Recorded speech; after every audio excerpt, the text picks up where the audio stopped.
What's going on? What's going on? About that time again. Of course, if you've been on the channel, you know what I do.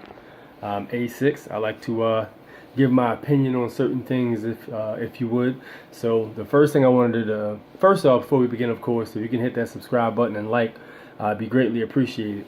A few things I wanted to touch down on today. It's been a pretty busy weekend. A lot of stuff's been happening in the media.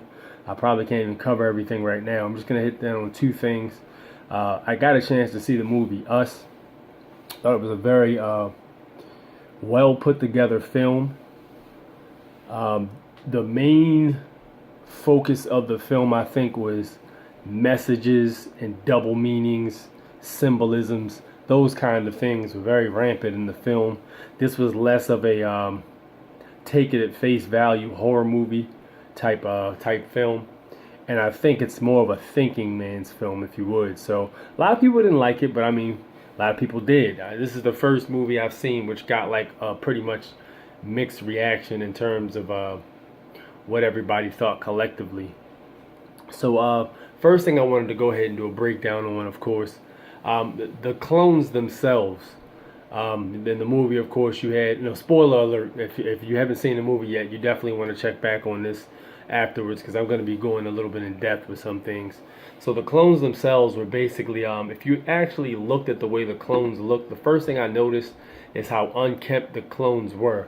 Like in some of the clones, they actually had really knotty hair, looked like it wasn't taken care of, and then their facial hair was like overgrown, and they just looked like they weren't like clean or taken care of, basically. And that really reminded me of the lower class.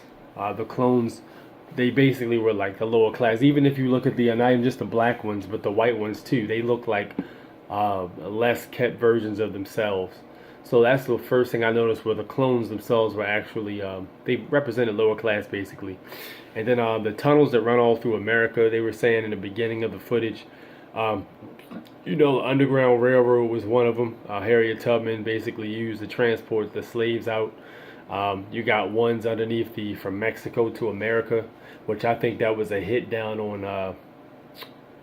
That was a hit down on immigration to an extent. That's exactly why a wall is fucking useless. You've got literal tunnels underground that were used to transport liquor during the Prohibition era, where liquor was illegal but was being sold on the black market. People would transport this liquor in underground tunnels that are underneath America too, caverns, subway systems, all kinds of stuff that are basically under the city. Old train stations that have been abandoned. These were all things that were used to transport goods and or people, probably used for human trafficking now. So I think that was touched down on as well. Also, the Hands Across America thing. I thought that was a very interesting touch to put that in the movie. To me, if you look at the last scene where all the clones were holding hands and they were all the way across the hills and the mountains, and it was like one big chain or line of people that were holding hands. That was interesting, because if you've ever looked at like a border wall, it looks just like that. It's like you'll just see a line up and down and around, and then it was the black helicopters. Of course, those black helicopters also have symbolism with them too. With conspiracy theorists, some people think that the black helicopters are special ops, or people for the government monitoring experiments that they're working on secretly. I thought that was a nice touch. And also the owl in the funhouse. That's one of the things I'd also noticed too. If you remember, Bohemian Cove was a big thing. There's like a meeting, I think once a year for 2 weeks, where all the biggest, most powerful people who are going to be presidents have been to this meeting.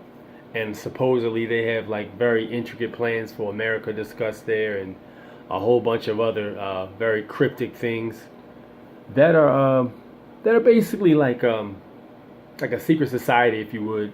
So with that said, that kind of plays in. It's like Jordan Peele took all the elements of secret organizations and symbols and things like that. There's a lot of stuff I didn't catch the first time too. I'm probably gonna have to see the movie 1 or 2 more times to get everything. but I caught a fair amount the first time.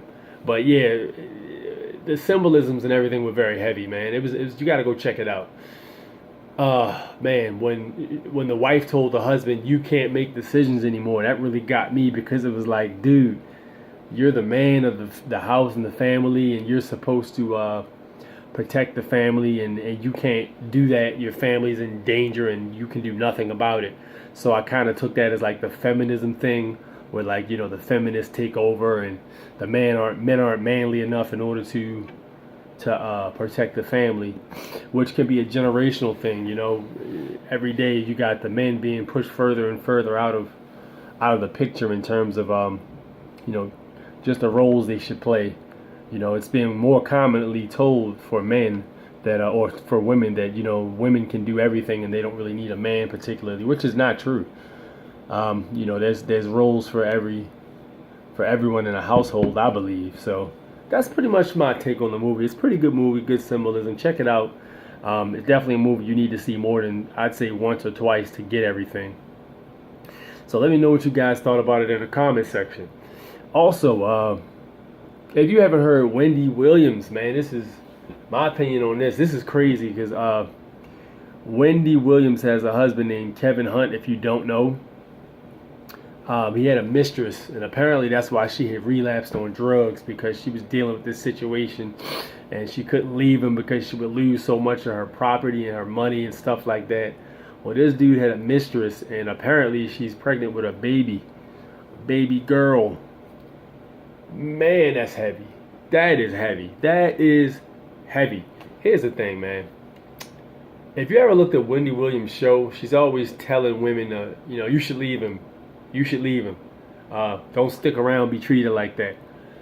But like, everybody's wondering how she can be telling all these people to leave, but then when she gets in the situation, she does it. Very simple. When it comes to women, emotion beats logic in triggering situations 9 out of 10 times. So if she's not emotionally triggered, it's easy for her to think logically.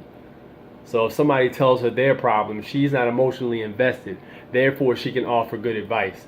When it becomes her in the situation, it's like, well, maybe I can try to deal with this or change. No. Like, at the end of the day, wrong is wrong. The dude definitely had a side chick and ended up getting her pregnant, which is a whole crazy mess. So, I mean, if you really think about the nature of women, it's supposed to be like that. Women are primarily driven off of emotion when it comes to triggering situations. And this comes back to the whole male-female gender role thing. I still believe in that, man. I'm kind of old school with that. And I see that a lot of times when you have those gender roles, you have situations where those relationships can flourish, or they're a lot easier. There's a yin and a yang for everything, man. And I believe it's been like that. And I don't believe there's a way you can really change it. You can try to substitute it, but something that's not really the natural order of things can only last for so long, man. So that's kind of my opinion on that. It's emotion versus logical on that one. But dude was 100% in the wrong. Should she leave? But of course she should. But it ain't always that simple, I guess. So, hey, it is what it is, man. What do you guys think about that whole scenario, man? Like, comment, let me know what you know in additional in the comment section. I would definitely go back and forth with somebody to learn some knowledge about some other things, or just to know what your opinion is. When I get time, of course, I'll hit up the comment section. Meanwhile, I'm not going to keep this video too long. I'm going to go ahead and slide off of here. So again, if you could hit that like button, I'd appreciate it. All right, y'all take it easy. Catch you on the next one. Peace.